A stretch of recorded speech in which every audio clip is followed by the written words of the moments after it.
Salut la team CCA, c'est toujours un plaisir pour moi de vous retrouver sur la chaîne Challenge Code Academy, la chaîne sur laquelle on apprend, on pratique et surtout on code facilement.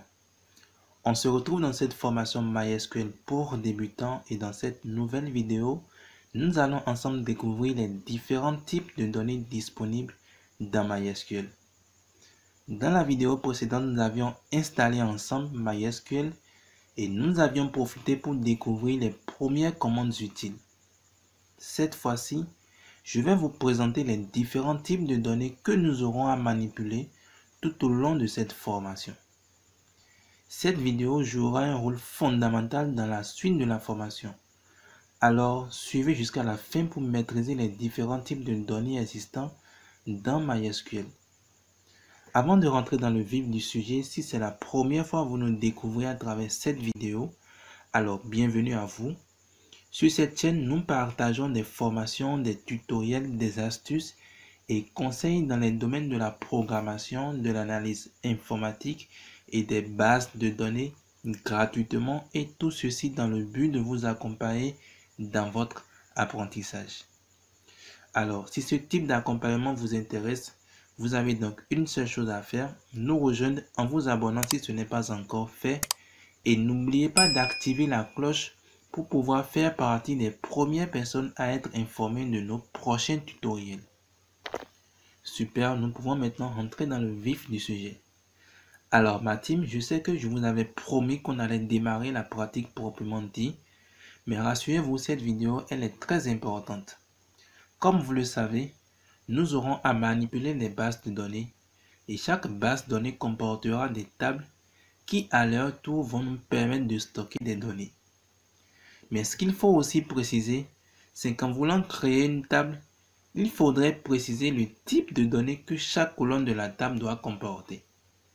Il faudrait préciser si c'est du texte ou un entier ou une date, etc.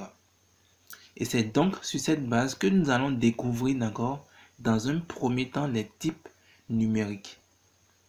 En termes de type numérique, on a les nombres entiers et nous avons également les nombres décimaux. On va commencer par les nombres entiers. Ils sont identifiés par le mot-clé int qui désigne le type entier. Et plusieurs déclinaisons existent pour ce type. Nous avons tiny int, small int, medium int, big int. Et pour comprendre la différence entre ces types, je vous invite à regarder le tableau suivant qui présente le nombre d'octets réservés à la valeur du champ en mémoire ainsi que l'intervalle dans lequel la valeur peut être comprise pour chaque type. Alors quand nous prenons le type tiny int, enfin j'espère que je le prononce très bien, nous avons actuellement un octet. Par contre pour small int, c'est plutôt 2 octets. Pour le type medium int, c'est 3 octets. Pour int, c'est 4 octets. Et pour le type big int, c'est 8 octets. Et comme vous le remarquez, on a défini également la valeur minimale, et la valeur maximale qui définissent beaucoup plus l'intervalle, disponible pour chaque type. Vous comprenez donc qu'il est très important alors de bien choisir le type que vous voulez attribuer à chaque colonne en tenant compte de la valeur à stocker. Voici donc les grandes informations à connaître sur les nombres entiers. Alors ne vous inquiétez pas, on va faire dans les prochains tutoriels des cas pratiques dans lesquels on aura à manipuler des entiers et je profiterai pour vous montrer d'autres manipulations possibles qu'on peut faire avec les attributs.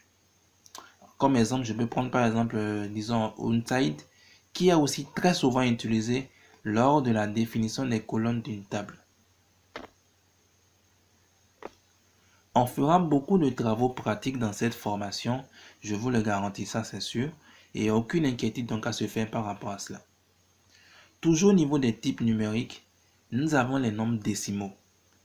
Et un nombre décimal est stocké soit sur le type décimal, soit numérique, soit float, soit real, soit double. Les types décimal et numérique vous permettent de définir le nombre de chiffres significatifs qu'on peut avoir comme maximum. On parle dans ce cas de la précision et le nombre de chiffres à avoir après la virgule. On parle de l'échelle. Ceci bien sûr au niveau d'un champ. Et donc quand je parle de chiffres significatifs, ça peut être flou dans votre esprit, je vous donne un exemple très simple. Si je considère la valeur 00219, cette valeur ne comporte que 3 chiffres significatifs 219. Et donc les chiffres 0 qui se retrouvent à gauche ne comptent pas. En gros, quand je mets décimal entre parenthèses 4,2, je dis par là qu'on peut stocker des nombres de 4 chiffres significatifs maximum, donc 2 chiffres sont après la virgule. Notons que si l'échelle n'était pas précisée, le nombre de chiffres après la virgule est 0. Quand j'écris par exemple décimal entre parenthèses 5, ça correspond encore à décimal entre parenthèses 5,0. Alors, il y a quand même une précision importante. Normalement, le SQL, d'accord, même ne permet pas de stocker un nombre supérieur à 99,999. Et donc, soit un nombre de type décimal entre parenthèses 5,3. Toutefois, MySQL permet en réalité de stocker des nombres allant jusqu'à 999,999. Et donc, MySQL utilise l'octet qui sert à stocker le signe moins pour stocker un chiffre supplémentaire dans le cas des nombres positifs. Pour ce qui est du type float, on peut l'utiliser avec ou sans paramètres. Et donc, sans paramètres, 4 octets sont alors utilisés pour stocker les valeurs de la colonne.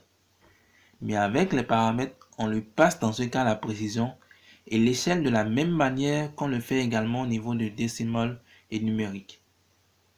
Par contre, pour ce qui est des types real et double, ces deux types ne supportent pas de paramètres. Et donc double offre un stockage dans 8 octets, mais par contre real un stockage dans 4 octets. Mais avec MySQL, les deux offrent un stockage dans 8 octets. Mais quand même, l'idéal serait donc d'utiliser double en guise de conseil pour pallier à toute surprise en cas de changement de SGBDR. Pour terminer avec les nombres décimaux, pour conserver la précision exacte des données, il est recommandé d'utiliser le type numérique ou décimal. À part les types numériques, nous avons également les types alphanumériques. Et ces types nous permettent de stocker des tests. Et pour stocker un test dont la taille est moins de 255 octets, donc un test court, on peut utiliser les types char et varchar. Alors notons que ces deux types prennent en paramètre la taille que peut prendre votre test. Et cette taille doit être comprise entre 1 et 255. Toutefois, ces deux types ont quand même une différence que je vais vous donner à travers un exemple. Alors si on utilise char entre parenthèses i pour définir une colonne, quelle que soit la taille du test à sauvegarder, on aura toujours un test de i octets qui sera enregistré. Et donc, si le test à enregistrer, par exemple, a une taille inférieure, des espaces seront complétés pour que le test puisse avoir la taille de i octets. En exemple, si je définis par exemple comme étant char entre parenthèses 5 et qu'on enregistre le mot pot, on aura dans la base de données pot espace vide, espace vide. Et donc, en gros, on va remarquer l'ajout des espaces vides pour avoir la taille 5. Mais par contre, en utilisant varchar i, on sera en mesure de stocker en mémoire un test dont la taille peut varier de 0 jusqu'à i octets, ainsi que la taille du test stocké. En exemple, si je définis varchar 5 et qu'on enregistre toujours le mot pot, on aura dans ce cas dans la base donnée le mot pot exactement comme on vient de l'enregistrer. Alors, je profite pour vous préciser que le test sera systématiquement tronqué si sa taille dépassait la taille maximale définie d'accord au niveau du champ. Et donc, si la taille maximale définie est 5 et que vous souhaitez enregistrer par exemple le mot codeur, vous aurez plutôt dans la base de données codeur qui représente les 5 premiers caractères du mot. Et donc, on aura le temps de bien pratiquer d'accord dans les prochaines vidéos à venir. Alors, vous savez donc lequel utiliser en tenant compte du test à enregistrer. Si la longueur de votre test peut varier d'un enregistrement à un autre, utilisez donc le type varchar. Dans le cas contraire, vous pourrez utiliser le type char pour définir le type de la colonne. Alors, si nous sommes en mesure d'enregistrer un test dont la taille est moins de 255 octets Et si ça devait dépasser, quel serait donc, d'accord, le type qu'on devait utiliser?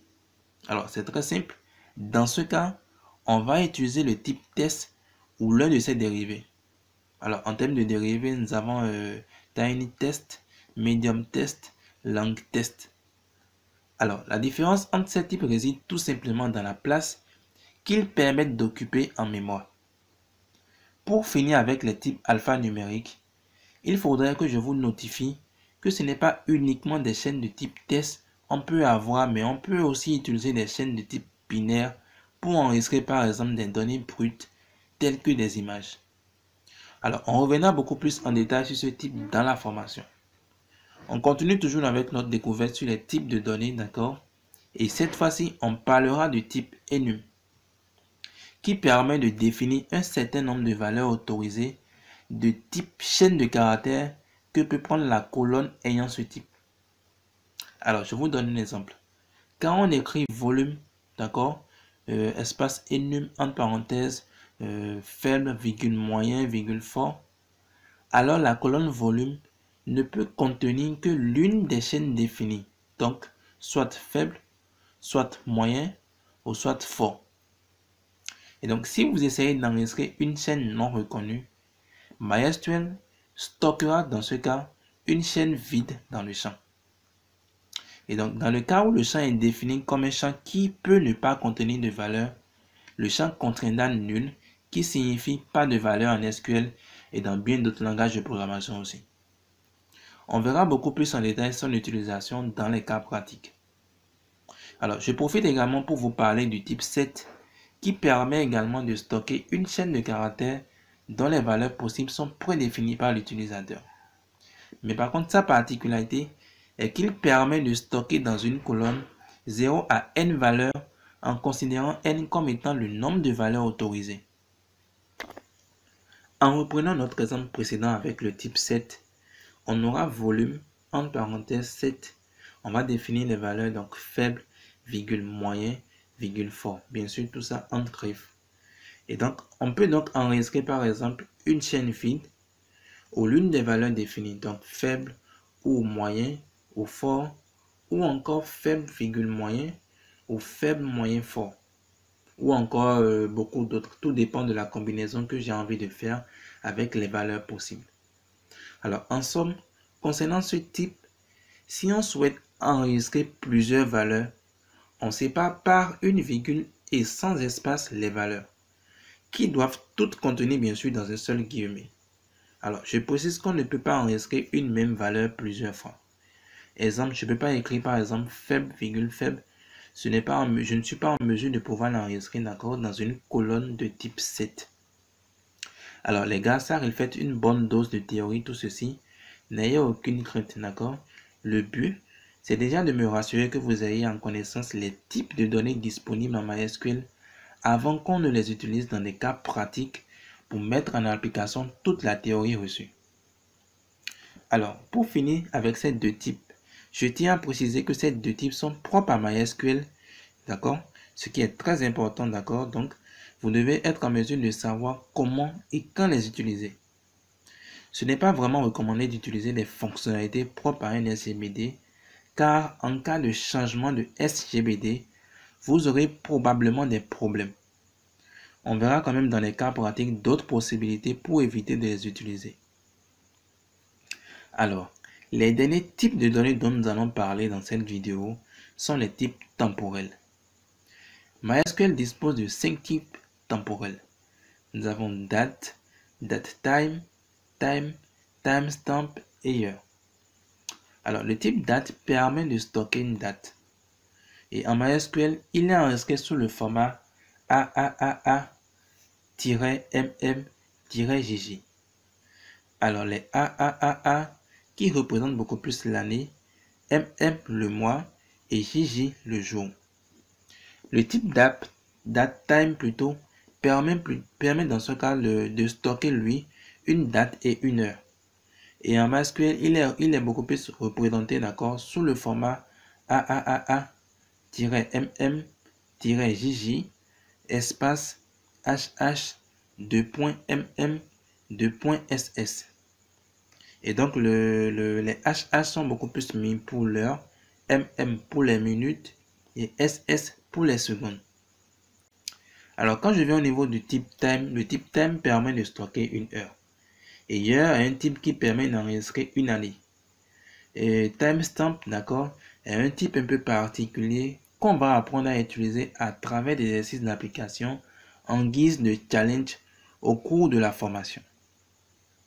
Et bien, voici la team de façon générale dans cette vidéo. Nous avons fait un tour sur les types de données définis dans MySQL.